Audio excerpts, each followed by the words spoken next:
welcome to another episode of the CFO Podcast, a podcast where we dive into the realities of finance systems. And today, my guest is a finance leader who has walked the floors of engineering sites and corporate boardrooms, but today he sits at the center of one of Nigeria's most exciting business, the educational system. I would allow him to introduce himself. Hello, my name is Olatunde, and I'm the head of finance at Tuteria Ltd. Thanks for having me. Yeah, it's good to have you. I think before the conversation started, I had asked you what it is like at Tuteria, but before we even get to that part, let's talk about where your career started. Okay. That was around 10 years ago or 11. I started in an engineering firm. It was kind of like tasking because it's just a new person in the finance sector trying to see how best to navigate life, and it was really a startup, so it was really kind of like tasking, and navigated my way, tried to see how best to combine engineering aspects to finance and stuff like that. Did you have any knowledge of engineering before that? Nope. So, but one good thing about finance is that and accounting is what you learned can be applied to any sector. Basically, you just have to look at the finance aspects of it. So far, money comes in, and that's what's your job. So yours is just to deal with the money aspect. Yeah, the initial stage, but when you move up the ladder, basically you do more with decision making, strategies, and stuff like that. So. Yeah. Nice. So when we talk, I mean, I don't want to dwell on this too much, but it keeps coming to mind. When we talk about the finance system, yes, in an engineering industry. Yes. What would your day-to-day be like? All right. So I'm in engineering firm, basically, since I started just as an entry-level accountant and finance. I think every day is basically due to the engineering firm operations, the commission and recommission. So basically I'm in charge of like the logistics and some other operational expenses attached to making a successful service. If it's the commission and recommission integration. Due to that, basically you just have to be there, be on your toes, understand the process, look at your SOPs, that is standard operating procedures, and actually navigate through that to actually make sure that there's no stalling and stuff like that. So it's kind of like a fast paced, but it was a good start for me, basically. Speaking about like that was your entry level into the finance world. Yes. You know, on the contrary, you would find out that most finance leaders starts in the bank, maybe an audit firm. So how did working in that space, how did you shape the way you think about business and money? Working there made me see how money moves and stuff like that. And something got stuck to me. And this is what I always keep to my mind is that you don't have to worship the money that comes in. Because you just, yes. There's what they might say that money is slow to enter, money quick to go. So, but when the money comes, send the money a message. You get, so when you send it a message, maybe to invest and stuff like that, the ROI on it, you appreciate it at the end of the day. So that's what I got from the very first, because the owner of the engineering firm basically was working with Airtel. Oh, okay. Before moving and starting. Well, that makes sense. The mask and yeah. So so our main client there was Airtel. So. Oh, okay. Yeah. So basically, I saw the way the money moves and see how best he navigates that processes, which was great. So nice. You know when you said that send money the message, I said it in Yoruba in my head because that's the best way to actually explain it, but because English does not help you. Yeah, it doesn't do justice at all. Yeah. So you've also described finance ultimately has been about people.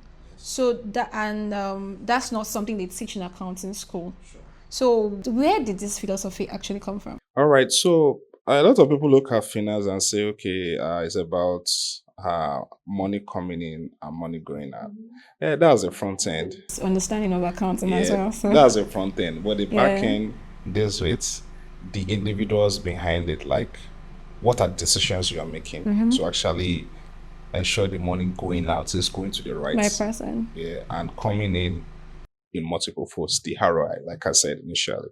So the decision making, the processes involved, the strategies that you need to put in place to ensure that this money is actually used for the right thing and at the right time. So basically, finance can be looked at as figures and stuff like that, but it's actually driven by the person or the people behind it, basically. So Yeah, that's very interesting. Thank you for that. you're welcome. So now, a lot of businesses in Nigeria, they are growing faster and they are burning faster, right? Yes. So from your experience, what's one critical discipline that separates companies that scale successfully and from that doesn't scale successfully? Yeah, so I think I have different examples of because I've been on the opposite side and on the good side. I've seen where company collapse. I've seen it beforehand, and I gave some warning.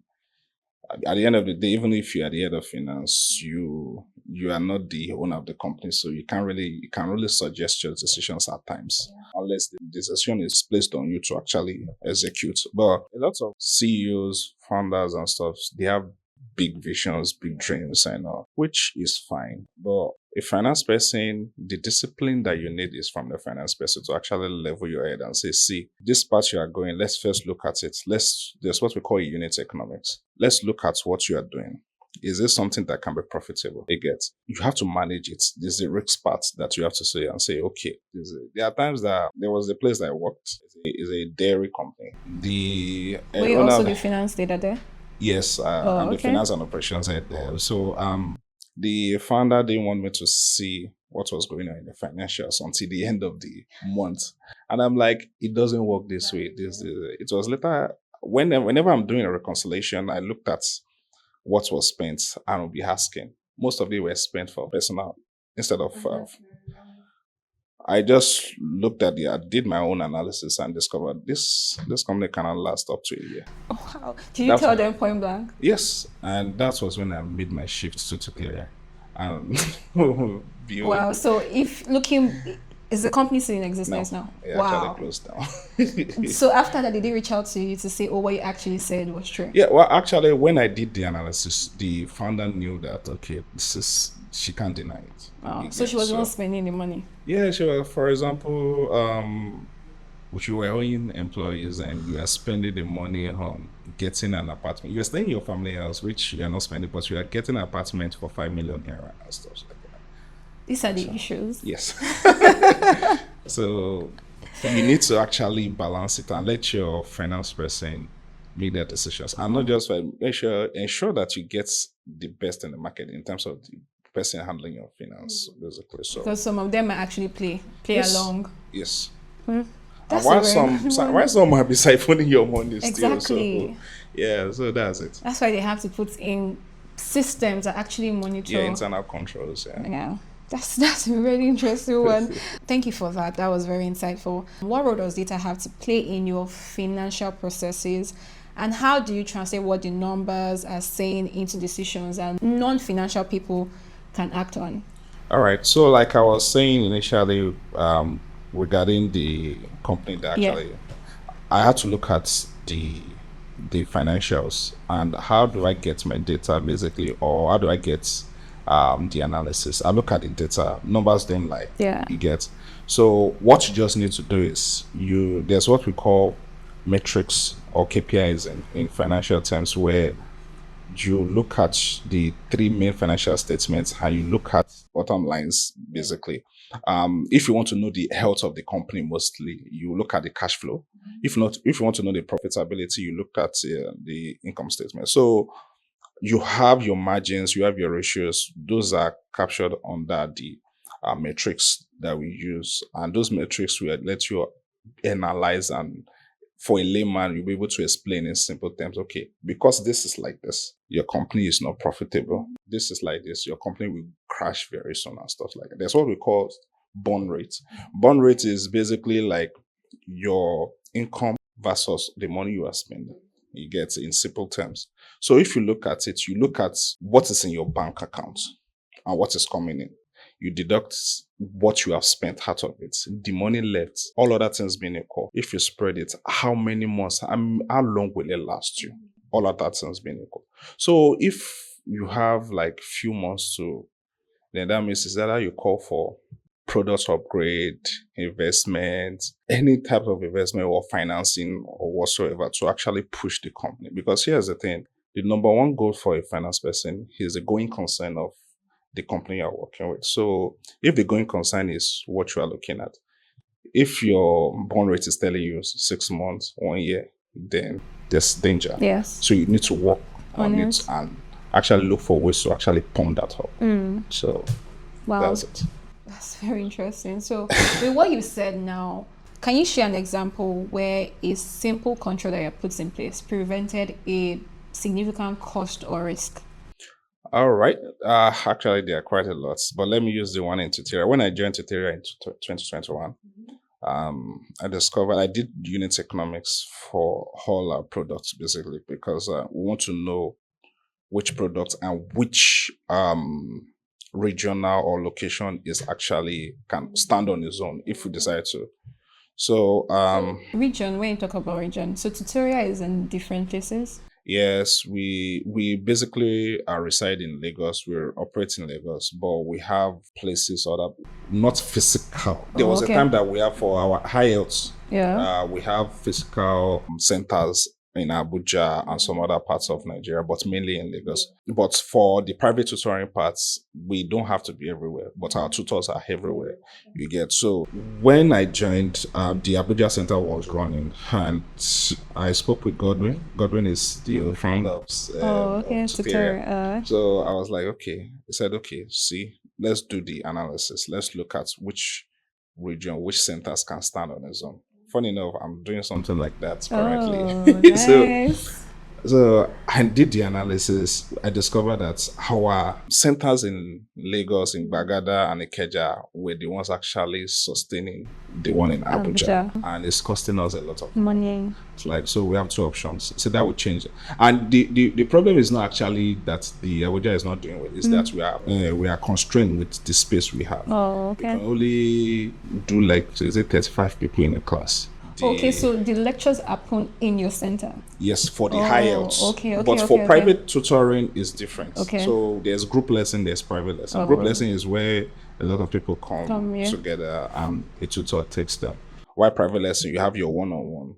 Okay. So I was like, with the operational cost, running costs, direct cost, and every other cost attached to it, the best option is to shut down Abuja and not go any further with it and focus on the ones that we had. And when we did that, we discovered that a lot of expenses were cut off. Our gross profits grew a bit. And I also discovered that there are some, before a finance person comes, the CEO will have visions of, let's do this for the employee, let's do that, let's subsidize this. But when you come in, you're like the bad guy. Exactly. So when I came in, I was like, okay, Godwin, you see that subsidy on some things is going.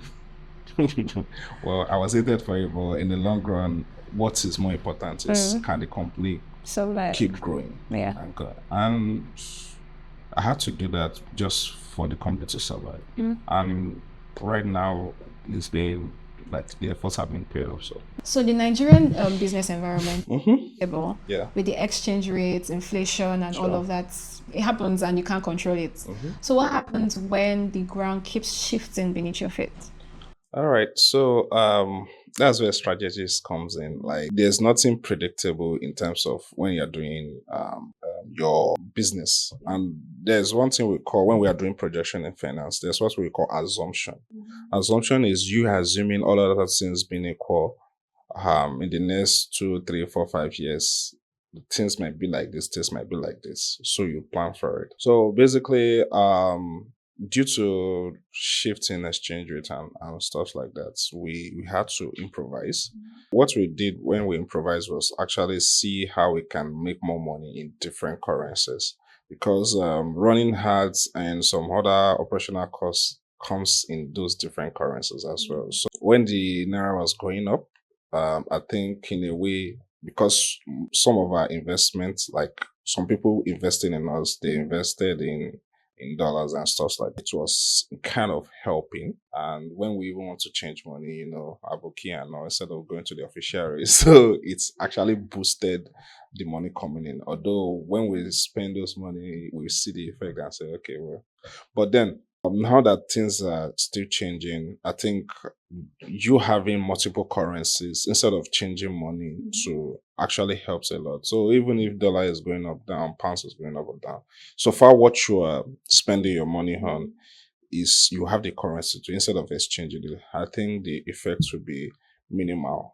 in a way, and it will actually help you navigate the processes better and also help you fight inflation, basically.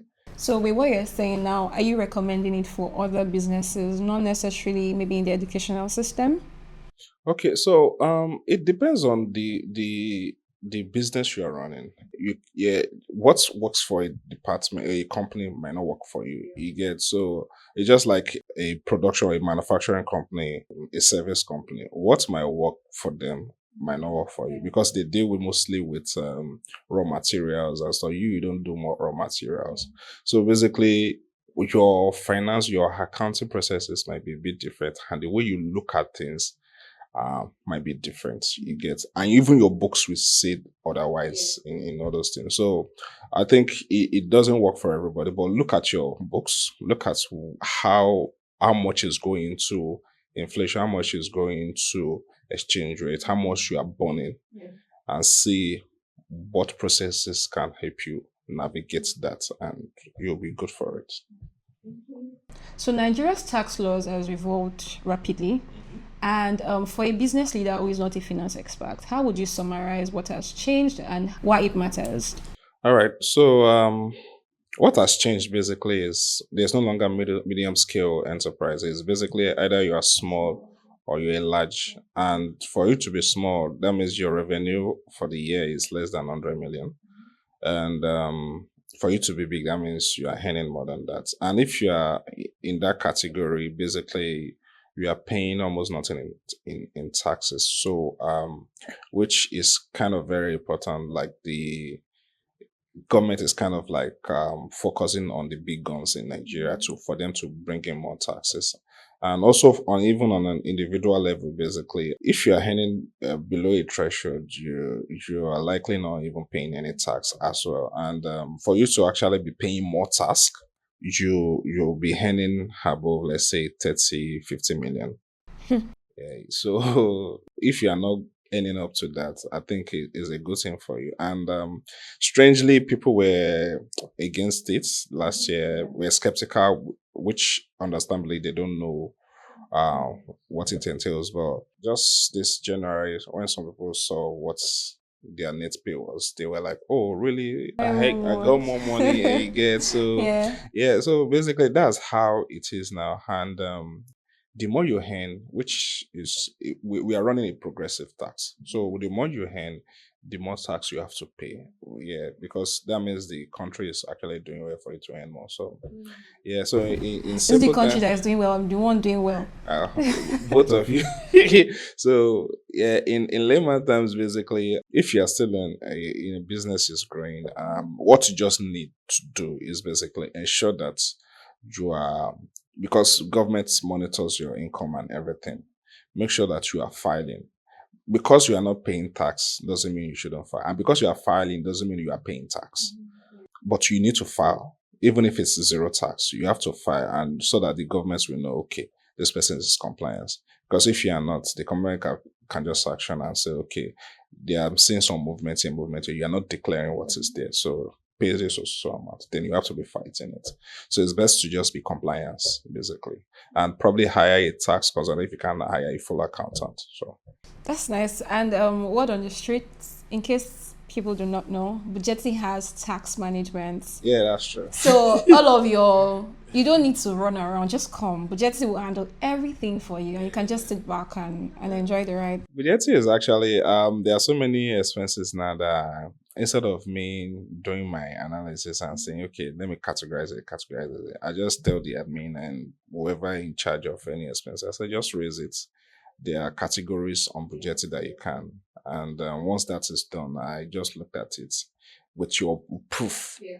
Because you have to upload the evidence with your proof. And okay, this can fly. If it cannot fly, I will ask you why you're raising this answer. So it makes your job very easy. Yes. Yeah.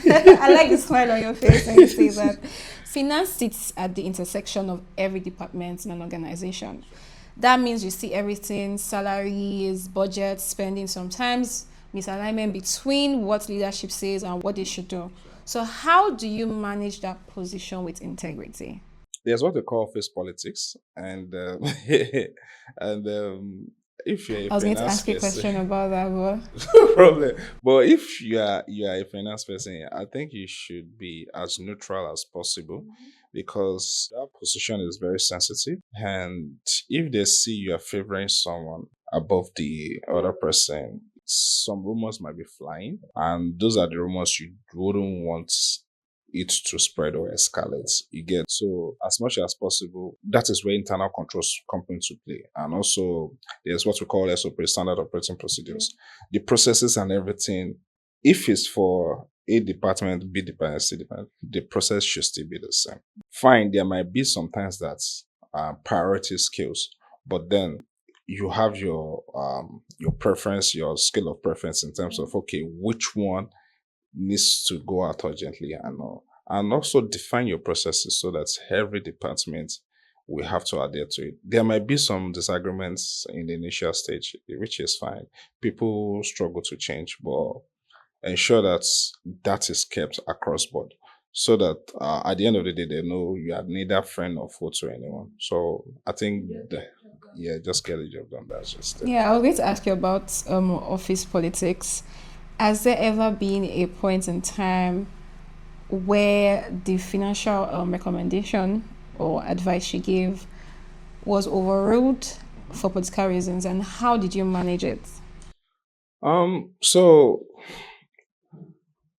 for that, I'm trying to give you a scenario because it has happened several times, but I'm trying to give a scenario, but I don't want to Put out the yeah. So, okay, so I understand. Yeah. What you just need to know is whoever you are reporting to as a finance person, either at the top level or the low level, know that what you are giving is not um an authority but a suggestion in how best to navigate things. At times the advice is not being taken. You get but here's the thing, you shouldn't take it to heart in terms of okay, you're giving this advice. At the end of the day, you're there to work and you're there to do what's best for you. So if the person you are giving does not take the advice and maybe through office politics decide to take it in the next route, it can either come out positive or negative. Yeah, so if it comes out positive, it's fine. That doesn't mean your advice was wrong. And if it comes out negative, that doesn't mean your advice was right too. But then, but then that's how it happens. And there are scenarios where those things happen, and it's also helps you shape. So when that happens, I think at the end of the day, it also helps shape the integrity you have. And because they will now believe that okay, probably this person knows what he's doing, and maybe we shouldn't play politics. The person might even be playing the politics unknowingly. That's the person you are reporting to unknowingly, maybe due to what he heard or something like that. But at the end of the day, what you said or what you have said or what you just have to understand that okay, this is not really about you, but about the company going forward. So that's it. All right, thank you very much. The conversation was very exciting and insightful. I wish we didn't have to end, but yeah.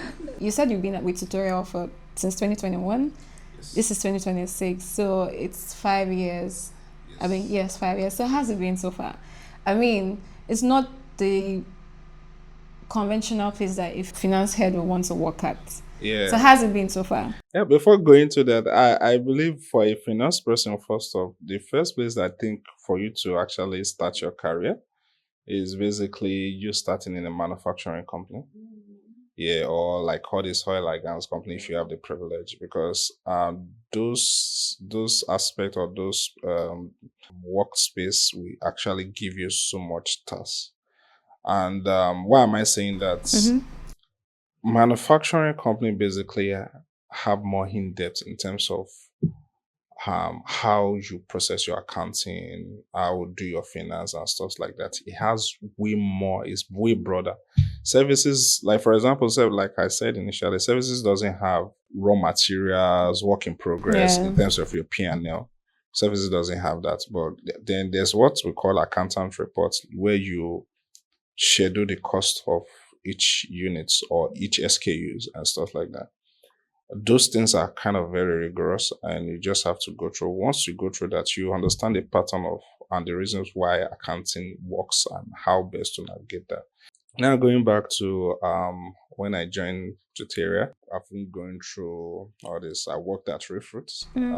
Refruits, Refruits is actually where I was actually put to test. Like I was, yes, I was actually drained. And, I was better off for it. Coming into Tuteria, I just had to see, okay, what are we working with? What is going on? I know. And I noticed some things that needs changes and stuff like that. Also good, the founder, that's Godwin, was someone that, so far you know what you are doing, gives you the hand to do it and see how best you can. So when I was bringing my suggestions with data, with analysis, we proved that, okay, we need to do it this way, we need to do it that way. Initially, he buys it, but, he's not the one doing all the work in the so a lot of, because of the benefits they are getting, the finance person come and says, nah, they'll be like, who are you? As in, when did you join? Yeah. As in, there was a time that Gordon had to come and say a lot of people are calling me that they are putting pressure on all of them. Then they were not really working with budget. They're not working with they're just doing what they want to do, and hopefully everything. I was like, business won't be as usual again. You have to work for what you are earning.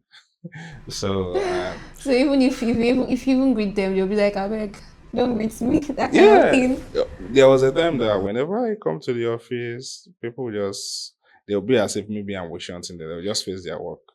Even if I'm telling them hello, they'll be like, make you no toxic. Let do something. Well, I think now everybody now sees that no, because even if all those things are going on, I'll be at the forefront and saying, because there's one thing that is very important when it comes to expenses and helping the company grow. Don't joke with employee salary and stuff like that. And when it is due, you review it and stuff like that.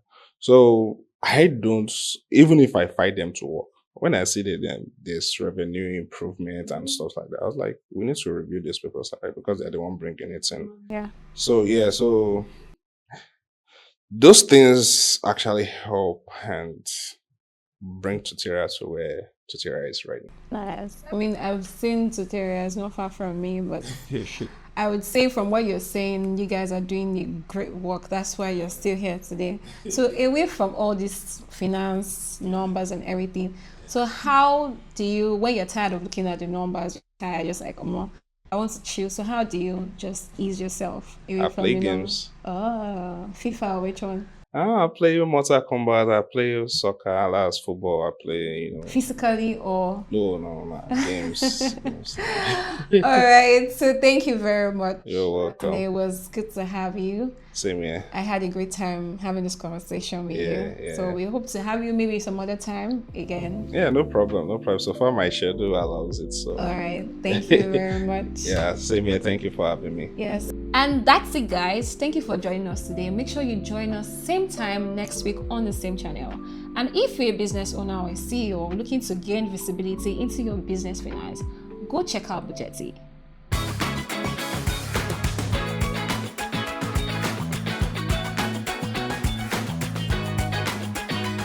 Hello, welcome to another episode of the CFO Podcast.